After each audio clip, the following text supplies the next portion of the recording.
What is one of the biggest hindrances or obstacles to your awakening?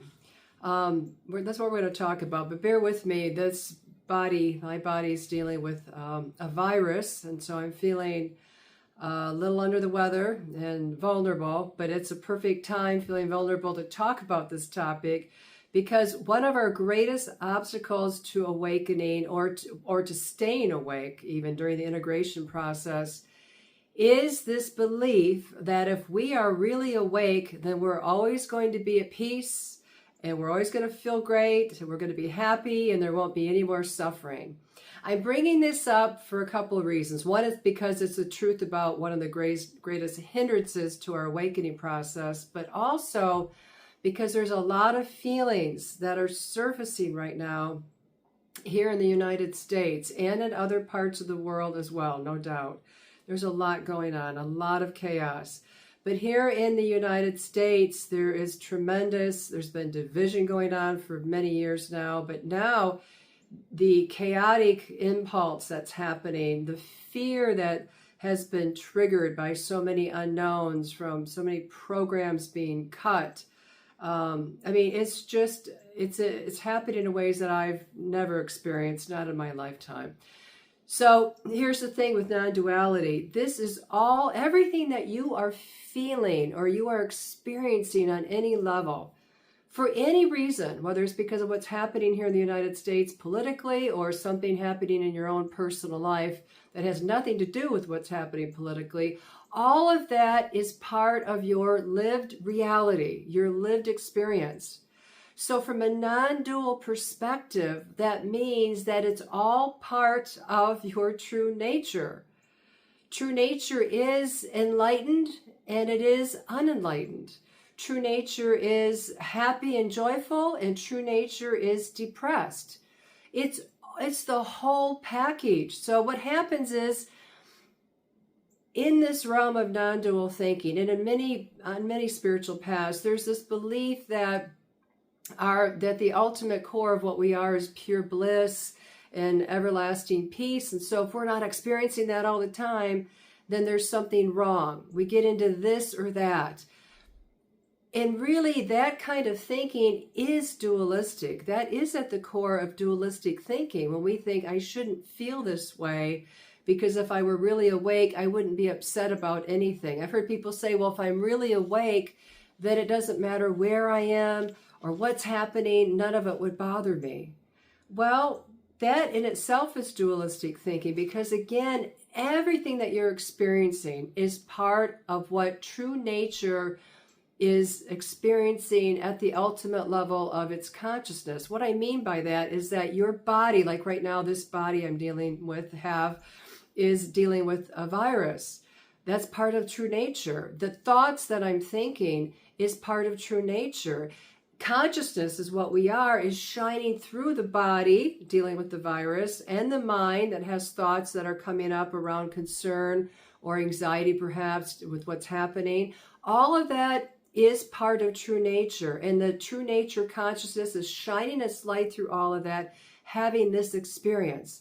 So if you think about your true nature as the sky, we talk about sky awareness, then when there's clouds or there's rain or there's storms or there's whatever happening against the backdrop of the sky isn't trying to get rid of the clouds.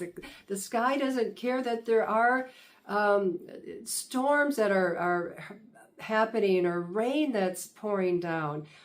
None of that matters. It just is. And we're just watching all of this play out, like this body of mine that I'm very connected to and very appreciative of, no matter what's happening within the body, is part of my lived experience. It's part of what true nature is shining through, and it's constantly changing. So I know this virus is doing its thing and is going to move out, and in its place might be a lighter feeling, but there could be other physical issues that I experience or pain that comes through, that pain that I have dealt with. It's always coming and going. So I'm not identified with the pain or the discomfort in the body. I'm not overly identified with the thoughts or concerns that are coming up around what's happening in the United States, but I'm very aware of what's happening, and that is right now my lived experience, and that it's all part of the non-dual reality of what I am. Let me give you a personal example. Back in the beginning of 2022, I had an energetic shift. I've mentioned this before. It was a physiological Kundalini spontaneous awakening that happened without any effort on my part. I wasn't seeking this. I didn't even really understand what it was. I was just meditating. I was meditating and surrendering and surrendering and surrendering, and poof, this thing opened up. This energy shot up from the base of the spine, all the way up through the energy centers, the chakras, up through the crown chakra, and it kept doing this. This went on for weeks and weeks. And for about 5.5 months, I experienced pure bliss. But almost as quickly as all this happened, and the bliss and the unity consciousness arose, and just this incredible sense of energy pouring through my whole being, it began to dissipate. And there went the bliss. And I thought, what is happening here? Because I was positive that that was my true nature, and that would be my lived experience from that point on for the rest of this incarnation. But I was wrong. It left. And so what I tried to do was I tried to meditate my way back to that experience, back to all that bliss. Because once the bliss was gone, then what happened, I noticed, was that the old patterns that had not yet been surrendered or dissolved came back, and they came back, it seemed like, even more strongly than they were before. Old conditioning began showing up again. So I had like a 5.5 month respite from all that condition. It was like, whoa, just pure peace and contentment. But then the conditioning hadn't gone anywhere. It was temporarily suspended, if you will. But then as the awakening began to progress, all that conditioning came back up. It needed to. It needed to, so I could become very aware, not to push that away, not to resist it, not to allow it to become an obstacle to my awakening, not to let it become a pattern of spiritual bypassing. Spiritual bypassing really is the greatest hindrance to our awakening. So we bypass when we're uncomfortable.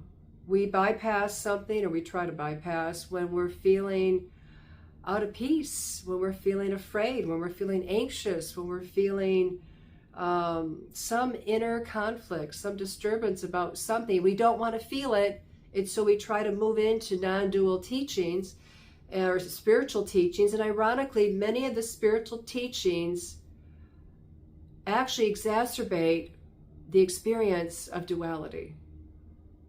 Think about it. When we say, like, say something uncomfortable is coming up for you. Let's just stick with what's happening right now in the United States.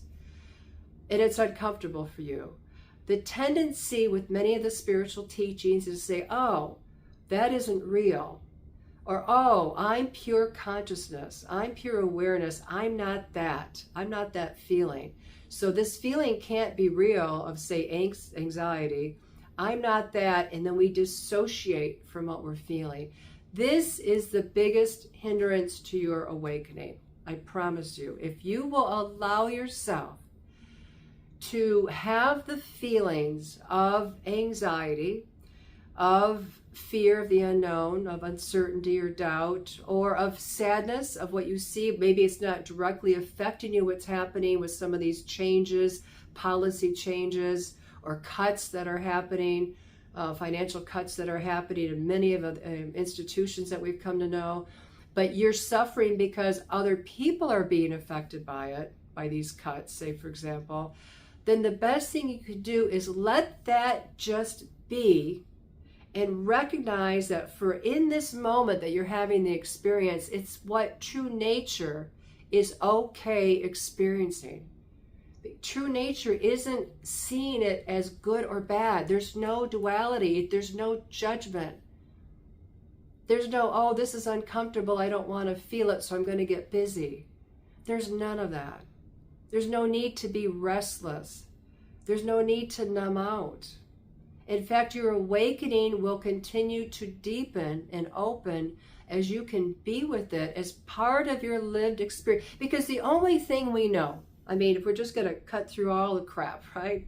The only thing that we know, bear with me, my voice is not very strong right now.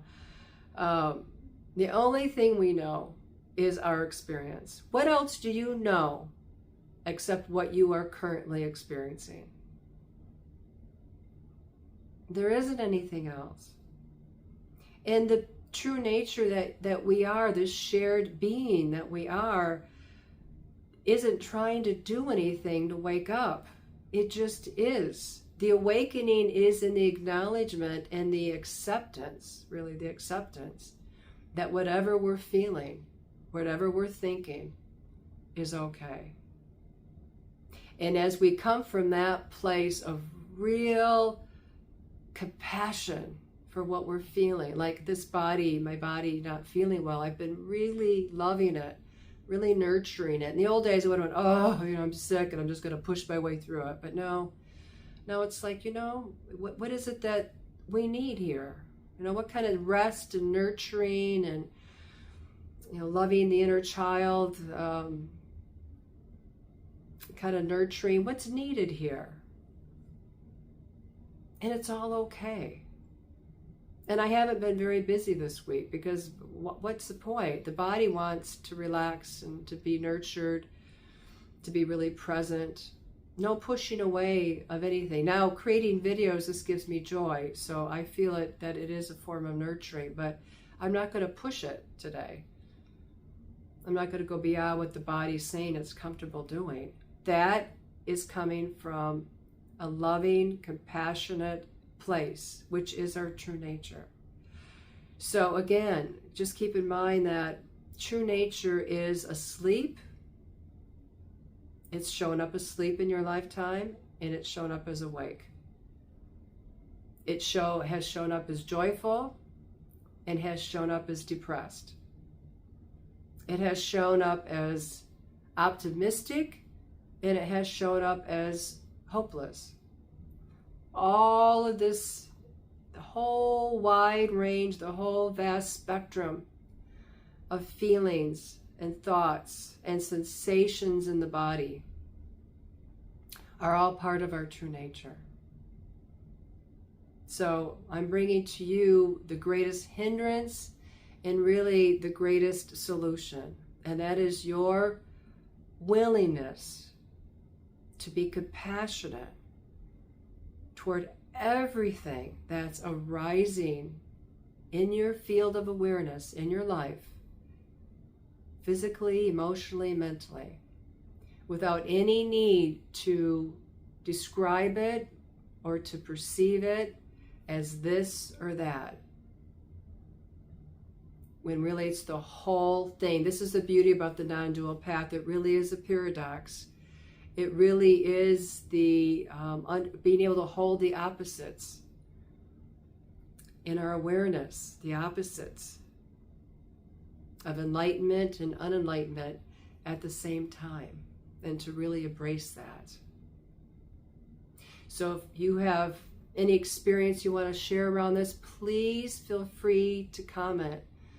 Please feel free to respond. I would love to hear from you. I really would. And if this has been helpful, to please like the video. If that resonates to you, there's no pressure. But I hope this has been helpful. So no matter what's coming up for you during this very challenging time in our country and around the world, I hope this has been helpful so you know that it's all okay. And it's part of your beautiful, light-filled, lived experience. Namaste.